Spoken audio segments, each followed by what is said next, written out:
Hey, I'm Allison Hare, and welcome to Little Left of Center, the podcast that interviews culture changers that are reshaping our world and breaking new ground.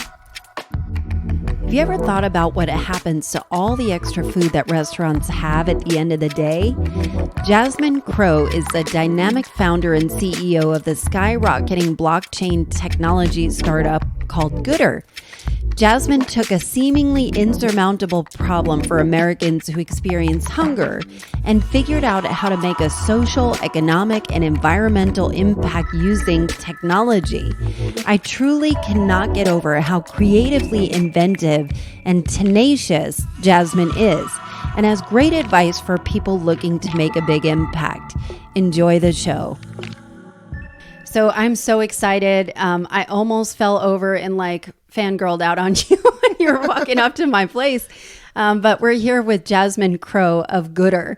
And Goodr is, I'm going to say this wrong, it is a technology-based food waste management company. You said it right. Did I think that's good. Okay.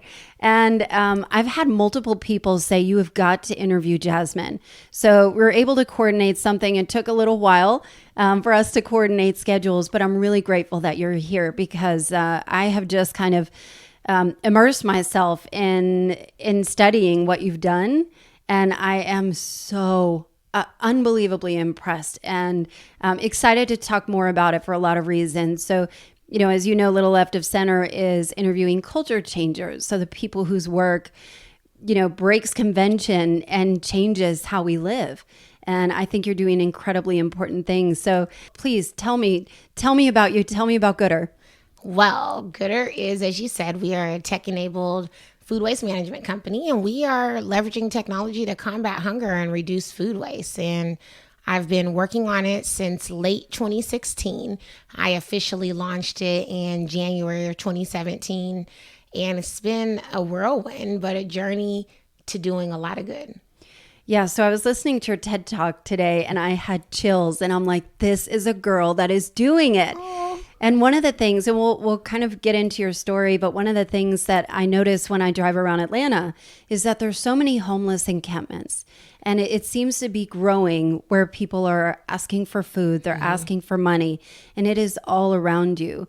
And usually when you see problems like that, to me, they seem insurmountable.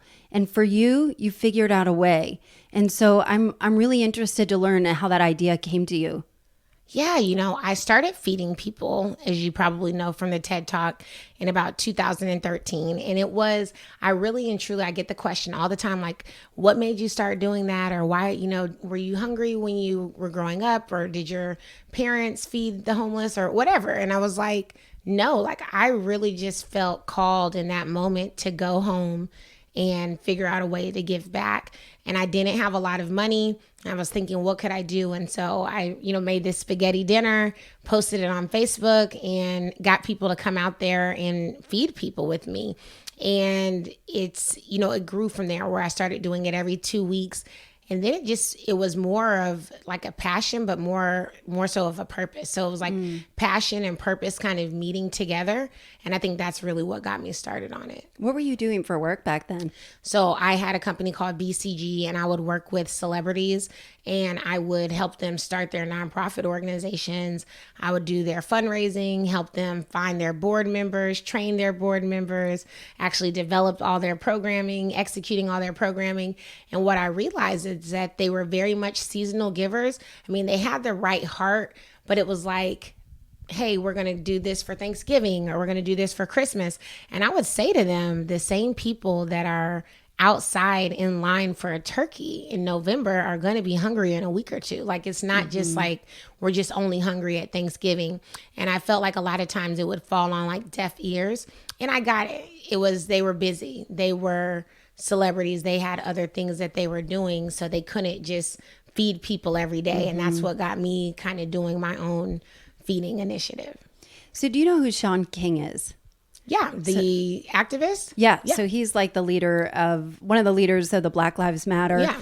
And he's really very clear on how do you start a movement. And so he has it how do you have a successful movement, and kind of broken down in 4 parts. So one is energize people. The second is to is you have to be deeply, deeply organized. Yeah. And the third is you have to have a plan as complicated or complex as the problem. Okay. And the fourth thing is you need resources and money. Yeah. And so when I'm thinking of how you were able to pull together or have a vision, how did you get a vision for how to accomplish what you're doing today? Well, that's such a good question. How did I get the vision for it? I think, the video for one of my pop-up restaurants that I was doing for members of our community that were experiencing homelessness, it went viral on Facebook. And I woke up one morning to like 10,000 friend requests. I swear I still have thousands of friend requests now. I've never went through them. Like 3 years later, I just haven't had a chance to go through all those friend requests, and a lot of messages. And so this video that one of my volunteers had taken, and it was a 15-second video. It was almost like a slideshow with music. It had went viral, and I was reading through the comments, and people were like, this is so amazing. Which restaurants donated the food? And the reality was nobody. I was couponing, I was price matching, I was going to all these different grocery stores. And I always say I'm the reason Walmart doesn't price match anymore, because I used to be that person that would have all the ads. And, they used to hate to see me come. Just thinking about it is so funny. And when these random people that I didn't know, they were like, who's donating the food? I was like, wow, that is such a good idea. Like, why am I doing this the hard way when someone could potentially be donating this food to us to give to people that were in need? And at the same time, I come home like 3 days later, I get a text message from a friend that's like, use my Uber Eats code and get $10 off your first order. And I started thinking like, wow, we're creating all of these technology companies to solve problems for people that really don't have them. Like if we're really hungry, for years, we've found a way to go and get food. People that have the means, we just would walk to a restaurant, we drive there, we order delivery from restaurants that delivered, but we hadn't figured out a way to get food to like the millions of people that never know where their next meal is coming from. And that's when I started thinking like, hey, it would be really cool if we can have an Uber Eats kind of company in reverse that would go to these same businesses, get this food and get it to people in need. And going back to your kind of 4 points from Sean King, I didn't have the resources. I certainly didn't have the money, but I did have people that were energized around what I was trying to do. And I think that's because I was doing the work for so many years before I ever thought of this could be a company. This could be a big business. It was like, hey, I can solve a real problem here. And I think that was like the first thing that I had. How are you able to get like the point A to point B of how does technology solve the problem? How are you able to put all those pieces together? That was like a lot of learning for me because I'm not a technical founder, I'm more of a business strategy, vision, go to market kind of founder. And I did a lot of research and I read a lot, and I would go to hackathons and I would talk to engineers and talk to UX UI people. And through those early stages of when I first had the idea, a lot of people were like, oh, I don't think it's going to work. It's not scalable. You can't take that to the market. And I started thinking like, oh, they're right, because I didn't know. Yeah. And then eventually I decided that it could work. Like if, we're letting people we've never met before pick us up and drop us off at our houses, we could do the same thing. Like we could get food. People meet their husbands and wives online. You saw me talking about my husband. Yeah. Look, yeah, right. So if we could use technology for these things, surely we could use technology to kind of get food to people in need.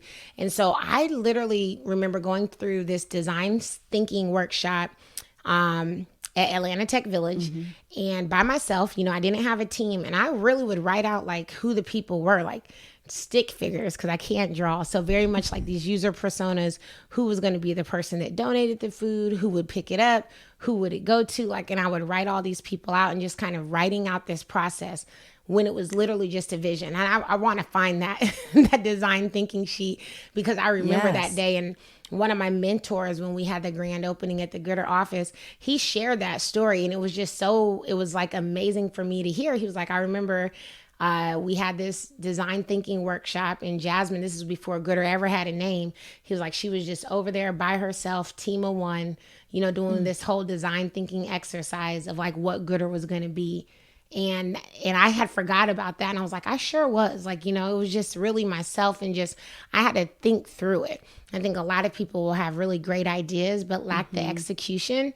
And I made a to-do list. Like, this is, step 1, step 2. Yeah. This is the name. This is, this is get the Facebook page. Like, all these things I just started working on. Did you feel like something was driving you? Like, what do you look to? Did you have a spiritual background or something in your gut where you said, keep going? Yeah. Like, because it sounds like you were at the point of just, maybe this isn't it. Oh, definitely. Yeah, I think But there are how a do you lot look of at the things. people in their faces and say, wait, I think I can help you, Yeah. Like, what did that fork in the road look like for you? I think the fork in the road for me is when I found out that one of my good friends was experiencing hunger. I think that was like, you know what, you got to do this, like, no matter what. And it was like an eye-opener for me, because I can't tell you how many times she had been out on the streets, feeding people with me, and was going home for I don't know how long without food in her house. And she was pregnant at the time. And I visited her, and, we're catching up in the kitchen. She offers me some water. I noticed that her refrigerator was empty, and she turns around and she's like, she burst into tears. And she was like, I know what you're thinking. I always try and keep meals and snacks in the house for my son, And she was like, a lot of times we just don't have the money to.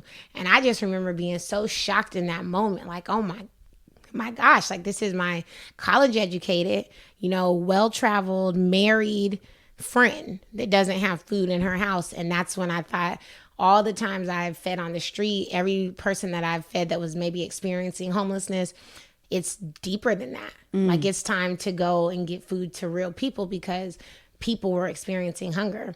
And I think that was really kind of like the driving force. And from the day that happened, I remember taking her to my house at the time and like going grocery shopping in my own refrigerator for her. From the day that happened, I think that's when I've been really focused on it. That's when it was like serious to me, because the reality is I realized then it could happen to anybody. Where is she today? She's doing great. She's back. Yeah. I mean, she was a creative. Does she feel kind of like a celebrity? I never say her part name. of your story. Yeah, I definitely, when I was doing my TED Talk, I messaged her. Well, I called her, and she asked her husband, and I said, is it okay? Because, that story really, that day, it just changed my life. And she was like, yeah. So, but I never say her name. I never say her kids' names, but she's doing good. She had been living in New York and had a really great career there. And when she just got to Atlanta, it just was hard to pick back up. Because in the creative industry, it's not so much like a job where you're transferring to like another role. You have to come in, you have to build your clientele, and you have to, become getting on movie sets and meet directors and, key makeup artists for different sets. And it's starting over. And that's what happened. She had to start over. And during that time, they went from 2 incomes to 1 with another kid coming. Yeah. So it was just a tough time. So do you know who Arlen Hamilton is? Yeah, definitely. I know Arlen. She's one of my friends. Woman. Yeah, she's super dope. I love this woman. So I looked on Crunchbase and saw that Goodr, I don't know if it's accurate or not, but raised $1.1 million with a company you started theoretically 2 years ago. Yeah. And then had some undisclosed funding. And 2% of VC money goes to female-owned businesses. Yeah, which is and nothing. Half of that for a woman of color. Less than half of that for so, women of color. Yeah. Like, hell yes, girl. Yeah, it was a celebration. Please it was definitely keep a celebration. Down that door. But how did you do that? What was it like? It was so going hard. through pitching and probably hearing no a lot. Like what was the learning curve like there? What was it like? It was a heck of a curve. I mean, just thinking about fundraising kind of even now just gives me like the chills, because it was so hard. And it would be, you would pour your heart and soul out to these business, investors. And the reality is, like, investors typically like to invest in businesses that they could either relate to or that they could see themselves using. And then they like to invest in people that they could relate to. So I could tell you, I had no investor meetings with anyone that was a Black woman. And so that was hard, like no one ever looked like me. And then when I would talk about my friend's story, or I would talk about feeding the homeless, no one had ever done those things. So they had never known anyone that was experiencing hunger. They had never fed anyone on the streets that was experiencing hunger. And so I was trying to kind of craft these pitches, like, what is it going to be that they're going to understand? And so I really really talked more about food waste, unfortunately, right? It was more about, let me tell you about the problem of food waste and how this is a really global issue that all these businesses are saying by 2030, we're going to cut our waste in half. We're going to be more sustainable. Global climate change is happening. And I wanted to really tie into what food waste was doing to the world from an environmental standpoint.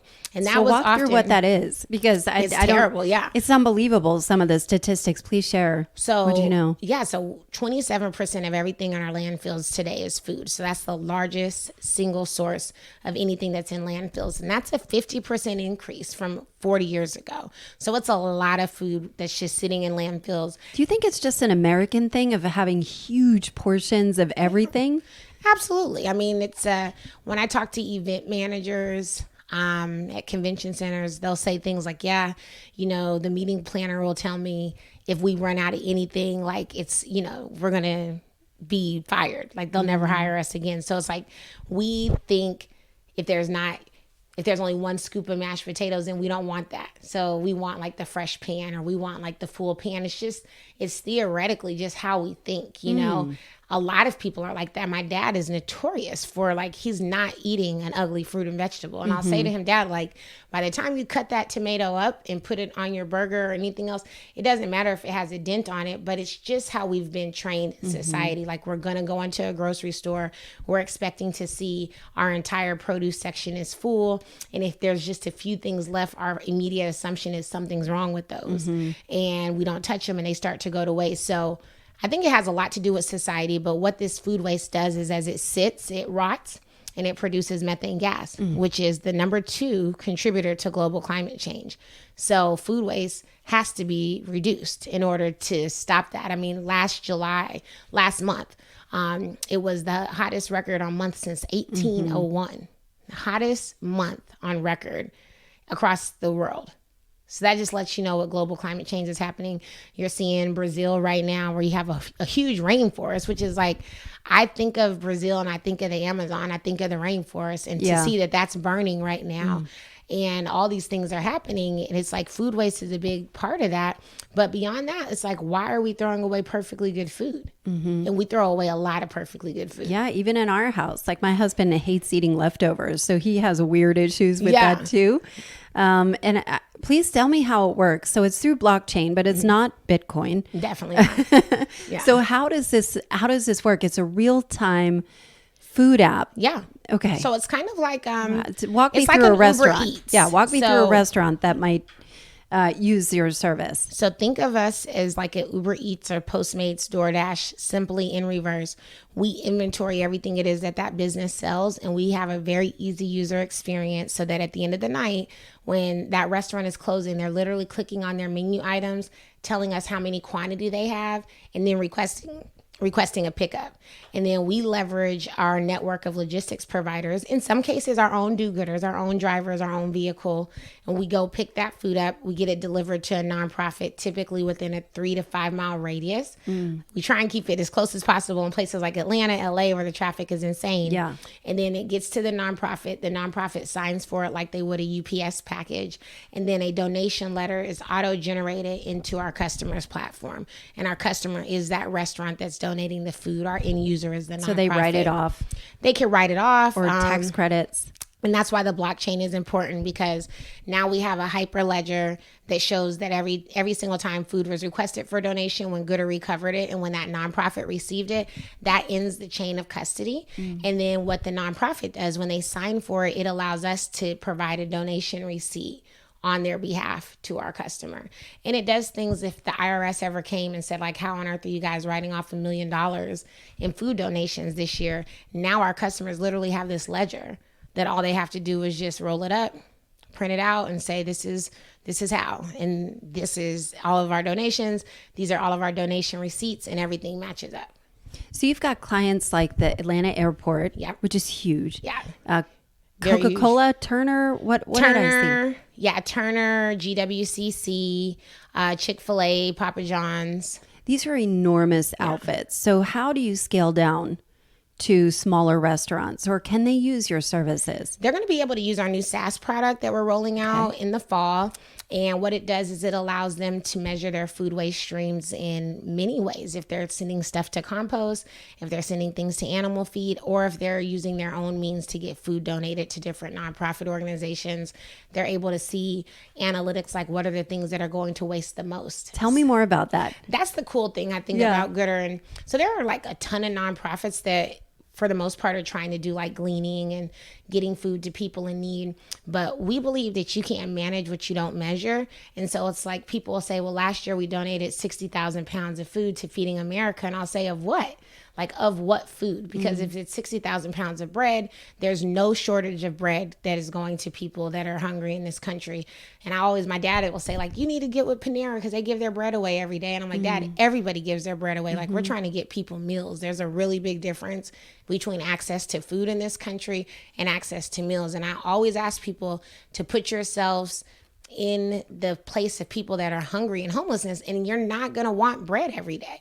Like, it's just not what you want. You don't want, like, I love #lunchbag and these other organizations, but it's like to think that people want to have a sandwich 7 days a week for every single meal. It's not right to think that way. And that's why I started feeding people how I was and doing these dining with dignity. And I mean, I would get hugs and see grown men crying all the time. Like, thank you so much. I tell you, I haven't had fish in 6 years. I haven't had this. And yeah, there's people that maybe are experiencing homelessness because of mental health issues or a variety of different reasons, right? The reality is I still see everybody as a person. And I believe that I want to be treated like my next door neighbor. And that's why I really want to get food to people. And so it's important for these businesses to be able to track what it is that they're donating, but also what it is that on a constant basis they're always wasting. And I always use Einstein's bagels as an example. When we first started working with them, they were wasting about 300 to 400 bagels every night. And then they started using our platform, and then we got them down to like 40 to 60. And people will say, well, you're giving them all these analytics, you're going to put yourself out of business. And the reality is, no, we won't, because they always need to use our data and this platform to make sure that they're not overproducing. Yeah. And then, and the tax benefits. The tax benefits are great. Yeah. And then the reality is that you're doing something that's so good, that's got to feel priceless. And I've seen it really boost like employee morale.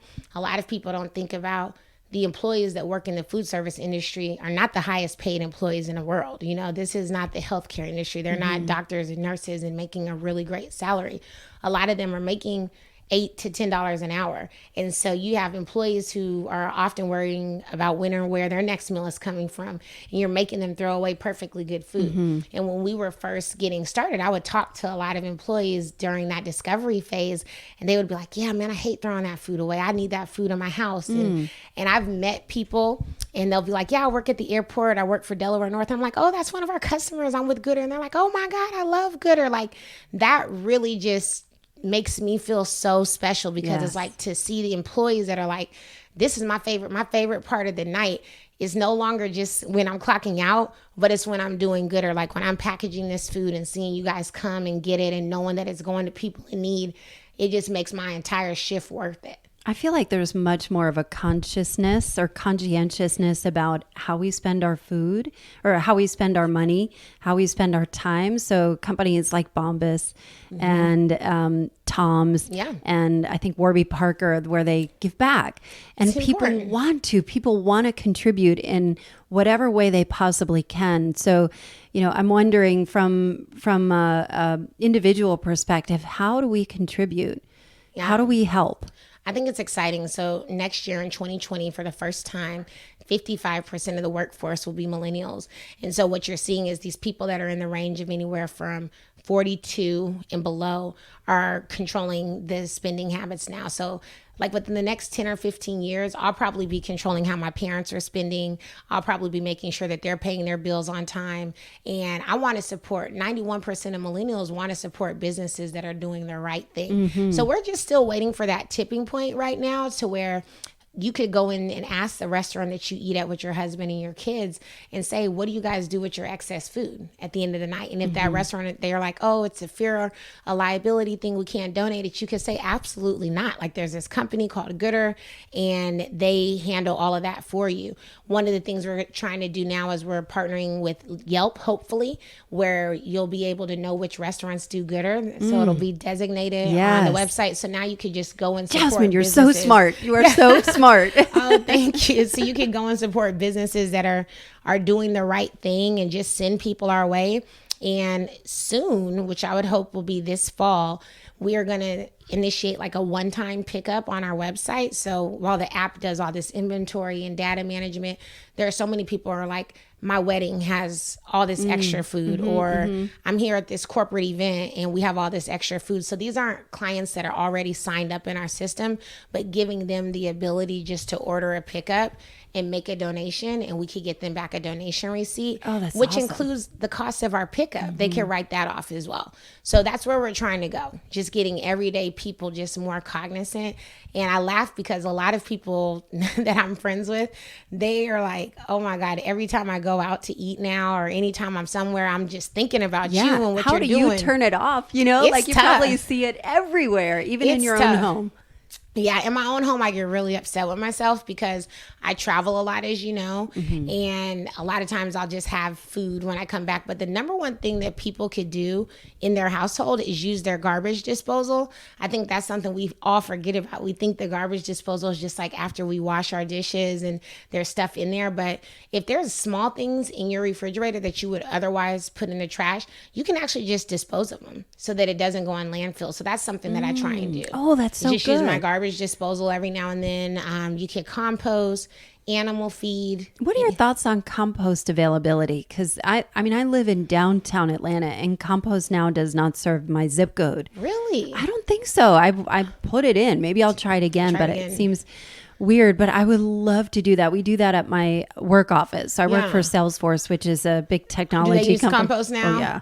I know Erica. It is like the a lot of people most over there. left, company. Yeah. As conscientious We're working with as them it possible. too. So we did Salesforce's Christmas party. Oh, that's great. So yeah, we're Yes. gonna try and keep it going. We're gonna keep it going. And we did a big event with them during Hurricane Harvey with Salesforce and Rubicon. This will actually be broadcast on Salesforce Radio, by the way. Oh, cool. Well, Salesforce, you guys got it going. I mean, your CEO gets it, you know. Yes. I love what he's thinking about in San Francisco, and I mean, your offices in San Francisco are insane, first of all, but just to kind of see the 1% and is it Ohana? Ohana means family. The family, the giving. It's amazing. Yeah. He's trying to combat homelessness in San Francisco. Like, he literally took it on and changed laws in California. I am a huge San fan. Francisco. Yeah. I was there for Google Cloud conference in the spring, and I mean, that was my first time seeing Salesforce's actual building, but then just kind of reading about what they were doing was just like, okay, I'm a fan of it. Composting is like, hey, I'm a fan of composting as long as you're not composting food that's edible. That's my only thing. I think too often food will just get composted that's still good. And even, I mean, I know David and Paul, and I know the people that compost now, and they'll tell me these things like, yeah, man, we've seen perfectly like trays of chicken from colleges or whoever, and it's all in the compost bin. And it's like, that's the stuff that bothers me. But I do think composting is going to be more readily available in cities like Atlanta. I'm actually personally working on food policy and trying to help there be more organics, recycling initiatives in the city, but also like food donation policies similar to like France and Italy, where businesses are actually fined and a lot of money when they don't donate food to people in need. And I think they should, because it's like, if you don't want to do the right thing, cool. You know, it's almost like you don't wear your seatbelt, you're going to get a ticket for that, and there's a fine for that. You don't, go this speed limit, you're going to get a ticket for that, and that's a fine for that. In France, it's kind of like, hey, you don't do the right thing and give your food to people in need, fine, you're going to get a fine for that. And it's like $4,500. So to a business, if you get too many of those in a year, that really starts to hit at your bottom line. Who do you serve? Who is your actual customer? Because it sounds like you're doing a lot of things socially through the climate change, through a lot of areas, but who do you view as your customer? I definitely view the business that's donating the food as the customer. Ultimately, at scale, I envision Goodr as like a food waste management company and handles all food waste, so that we can go to a place like Cheesecake Factory or any restaurant that you could think of and say, we'll handle all of your food waste, because that's 90% of what's actually going into a trash can at a restaurant is food. And so we want to be able to say, we'll take everything that's non-edible and we can help you figure out another way to get rid of that, whether that's anaerobic digestion, compost, animal feed, bringing in different partners to handle that. Or we'll take everything that's edible and we'll get it to people in need. So we have just a one-stop solution. And I ultimately view the restaurants, the businesses that are donating, as our customers. And I think that they should view us as a waste management company, because the reality is they're always paying somebody to get rid of this food. So it's always going to be Waste Management, Republic Solid. You're going to pay somebody to throw away perfectly good food. You might as well pay Goodr to make a better use of it. And, I want to talk for a second about food deserts and how this affects it. So food deserts are, let me see if I can explain this right. You could probably do a better job than I can. I'm going to let you take All right, let me take a stab. Yeah. Let's do that. So a food desert is a place that does not have a grocery store or viable food products or fresh produce nearby. And usually that happens in lower income or maybe rural areas. So, that's an issue, especially when you're combating not only hunger and even education of people, children who are hungry. What is it like? What was the statistic for children? 1 in 6 in the United States. 1 in 6 are hungry. Yeah. And if they're hungry, they're not learning. Exactly. They're not getting proper education. I speak about that all the time. I always say, their brains aren't properly forming. So here's what happens. How does it all work together? It's a vicious cycle, first of all, and it's really sad, and it disproportionately affects people that are poor. And I think that's one thing that we just don't talk about. And what we try and do often in America is we do things like we have free breakfast and lunch at schools. And I just saw, like, in the city of Atlanta, all 77 schools that are managed by APS, free breakfast and free lunch for all students. And I think that's amazing. But what we don't realize is that we are actually causing kids to still play catch up, right? For every single time that they get free breakfast and free lunch at school, that's great. But if that kid goes home and they're not eating dinner or they're not eating on the weekend, what happens is when they come into school, the breakfast is replacing the dinner that they didn't get. The lunch replaces the breakfast. And so then you have kids that are sitting in class and they're often wondering when and where their next meal is going to be coming from. And no teacher could teach through hunger. And then what you start to see on the back end is schools and states are looking at third grade test scores, fifth grade test scores, eighth grade testing scores. And they're saying, oh, this kid is not reading at their grade level. This kid is a behavioral problem. And they start to say 90% of this class is going to graduate. These 10 students aren't going to graduate. And things like the number of prisons that we're going to need, how many prison beds we're going to need, are being based off of these scores, when the root cause of it is that these kids don't have food. And so it's a huge problem. And food deserts continue to really make me really upset, because a lot of food deserts will be in places that are being heavily gentrified. And so you're bringing in, really nice homes, $1 million homes that are going to sprout up in these areas.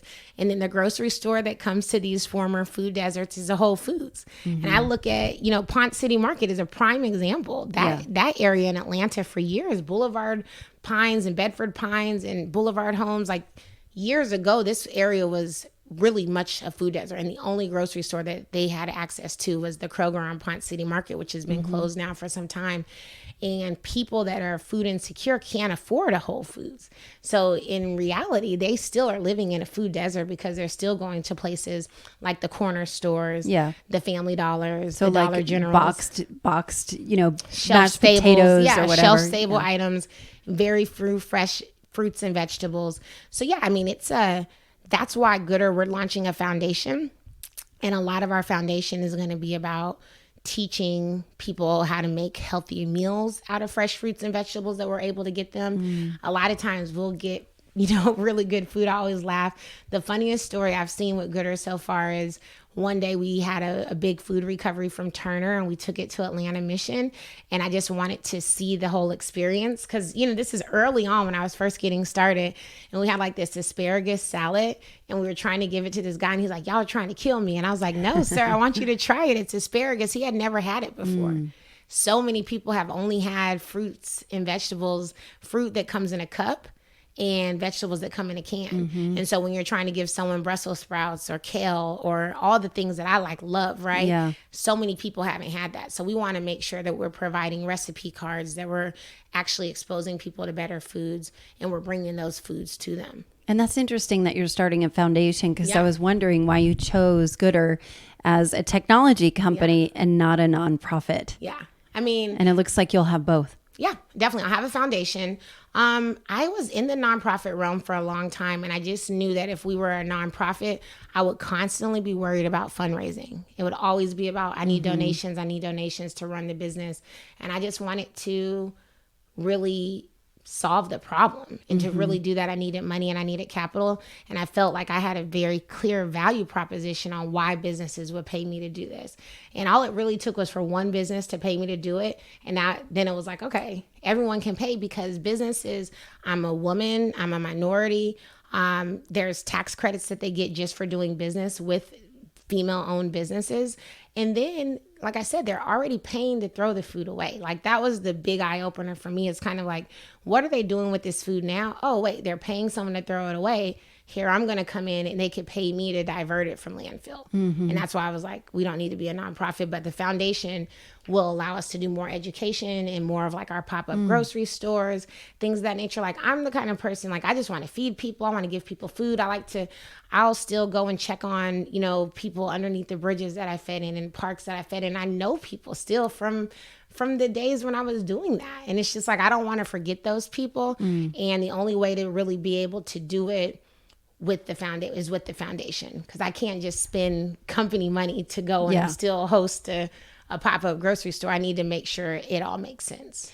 And I'm wondering, it has to feel like a whirlwind for you to do this all in 2 years, and the TED Talk and the notoriety and the funding and all these things are just so exciting. What has been some unexpected experiences that you've been able, some really amazing moments that you've been experiencing as a result of Goodr? Yeah. That you did not there's expect. So many. Yeah, there's so many. I think the TED Talk is like the first one, it was just kind of like, first of all, I was really afraid to be a public speaker for years. Like, I had to teach myself. I had to pretend to be a rapper. And that's how I what? Yeah, that's how I started public speaking, like in the mirror, like listening to the songs. And I was like, you know what? Maybe this can help me. So the TED Talk, I think, was like the pinnacle moment for me. I just remember how proud my dad was, because he loves TED Talks and he watches them all the time. And he was like, I'm not going to miss it for the world. You tell me when it's going to be. And, he came in, and I do believe, like, when I gave that TED Talk and I said, like, this is what I'm going to do. It was early on. I mean, when I gave the TED Talk, it was early on in Goodr, like way before the app was even built. But I was like, this is my idea and this is my vision. So the TED Talk was a big one. Most recently, I was in Cannes, France, with the United Nations and World Food Program. I'm speaking at United Nations next Tuesday. Those kind of things are just wow to me. Like, I probably would have never thought I would ever speak at United Nations about Goodr and about this opportunity.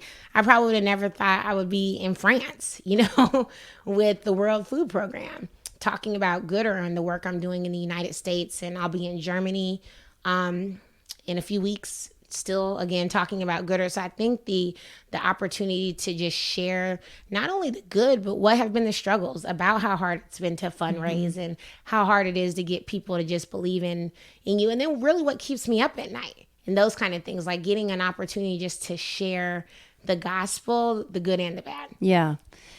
And you are in a position not only as CEO and an entrepreneur, but you are a leader, and I'm wondering, for people who are looking at problems that seem so insurmountable, but don't know, but feel like they can help, but not sure where to start, what advice would you give those people? Yeah, I mean, my grandmother used to say, plan your work and then work your plan. And that's really what I would do. It's like, I just would get started. And so it's like, make a plan, write down some steps and things that you need to take. Stick figures. Yeah, stick figures. And then you get started. Like, that's the biggest thing. Like, you just have to plan it and then you have to get started. It will never happen without you starting. And that's the thing. So I told you that in the beginning. A lot of people have great ideas and then they lack the execution on kind of getting it done. And I know that because I was one of those people. I probably have had 100 Goodrs in my mind since a young child, like, thousands of good ideas, but it's just kind of like, that would be so cool. And then like so many people will be like, I thought of that. I can't tell you. I get 100 emails a month. I thought of something just like Goodr. I'm so happy to see somebody finally did it, because we all have these ideas in our heads, but we just don't see them through. And that's the thing. Now I encourage people around me. I mean, I've got my little sister who's about to start a business. I'm asking my dad, like, what's going on in the hospital? What's a problem you could be solving? Like, I think wow, like you that think now. like that. Yeah, because it's kind of like, I believe now that everything can be done. Do it again. Yeah, do it again. Like, who knows if Goodr will be my last company or my first of 100. And it's funny because I'm more of an executor than I am of a planner. Really? See? And so I'm the person that will go. go. That is needed on the team. Yes. Yeah. Yeah. And that is my other question too, of how can people support your mission? Yeah, definitely. Well, we're going to be hiring. So you could do you join have the team. volunteers? Is it hiring? What do you need? What do you need as a business? We're going to be looking for more funding soon. We are going to be bringing on a head of engineering and a VP of sales. And when we launch our foundation, we're going to definitely need volunteers to help with more of our pop-up grocery stores, more of our education teaching. And we're also looking for more nonprofits. I mean, right now we definitely are in a state of there's a lot more need than there is supply, but we still need people to tell their companies about Goodr. Like, hey, listen, if you have a one-time event, I don't care if it's just your holiday party, Goodr could come in and make sure that there's no food that's going to waste. We're doing that for Google. We're doing our festivals this year, so we're going to be at Austin City Limits. So we're starting to really expand into these other niche markets and make sure that just no food goes to waste from these events. So no matter what it is that you're doing, if there's food involved, Goodr can be involved. I could tell there's a fire in your belly over this too. It's exciting. Yeah, it sure is. What is next for you? Where do you see Goodr going? Next, I just see Goodr expanding into multiple markets. Because you're in Los Angeles and Atlanta right now? Is Philadelphia, that right? Chicago, Washington, D.C., and Miami. Unbelievable. Yeah, so so I definitely see us getting into more markets. I'm really, my personal challenge to myself is rural communities. About 3 weeks ago, the hunger statistics came out, like the hungriest states. And I looked at them and it was like Arkansas, Louisiana, Mississippi, Alabama, Kentucky, West Virginia, New Mexico, Oklahoma. And it's just like, wow, like I'm never going to reach and really solve hunger if I don't go to the places that are the hungriest. And so like my personal mission is like, how can I replicate a model of something that I've done really well in a big urban city in a rural community? And that's like the next focus for me is like, what does it take to have Goodr in Birmingham and to have Goodr in Little Rock, Arkansas, and making sure that like food is going to people in those communities, but then also in the places around them. And so that's the big challenge that I'm going to solve. I wonder if you can measure the impact that it's making. Yeah. Do you have statistics on or analytics? We have all of that. That's why it's a tech company. So we know every single day how many pounds of food we recover, how many nonprofits we receive the food, how many meals are provided. We get testimonials and stuff back from the nonprofits. Yeah. What's been a testimonial that stands out for you? The biggest one I always bring up is Super Bowl. We were a partner with the NFL this year, one of their food diversion partners. And Radio Row, we recovered like 7 boxes of 12-ounce filet mignons, never had been opened or used. And they were delivered to the Veterans Empowerment Organization. And the chef started to cry because he was like, y'all just don't know. I was trying to feed the vets a steak dinner for Valentine's Day. And here Goodr comes with 12 boxes of 12-ounce filet mignon and for free to this chef that his goal was to feed veterans that had served our country a steak dinner for Valentine's Day. And I'm sure the whole time he's wondering, where am I going to get these steaks from? How's this going to happen? And then Goodr just shows up and boom, the steak dinner is handled. And so that came back to me. I wasn't even physically there, but that came back to me from one of our do-gooders. And they were like, yeah, man, the chef was crying. He was so happy. Those are the stories that just kind of matter the That's most awesome. to me. That's my favorite one. How do people find you? Yeah, Goodr.co is our website. Because Goodr.com is something completely different. Completely different, but Goodr.co is completely better. So Goodr.co is where you want to go. And we're Goodr Co on social media. And then I'm Jasmine Crowe on everything. Well, thank you, Jasmine. You are a culture changer. I'm so impressed. I'm so happy to be here, and I appreciate you for reaching out to me and bringing me in. Thank you. Thank you. Happy to help any way I can. Thank you. Thanks. I hope you enjoyed my chat with Jasmine Crowe of Goodr. She was so inspiring and impressive, wasn't she? I hope you'll ask the restaurants you frequent about Goodr's food waste management services. I've linked her info in the show notes and certainly hope you follow her rise. She is amazing. In the meantime, I truly hope you'll not only subscribe, but leave a review and continue sharing these episodes with Little Left of Center. I'm also looking for sponsors for future episodes, so please hit me up. Thank you so much for listening, and I'll see you next week.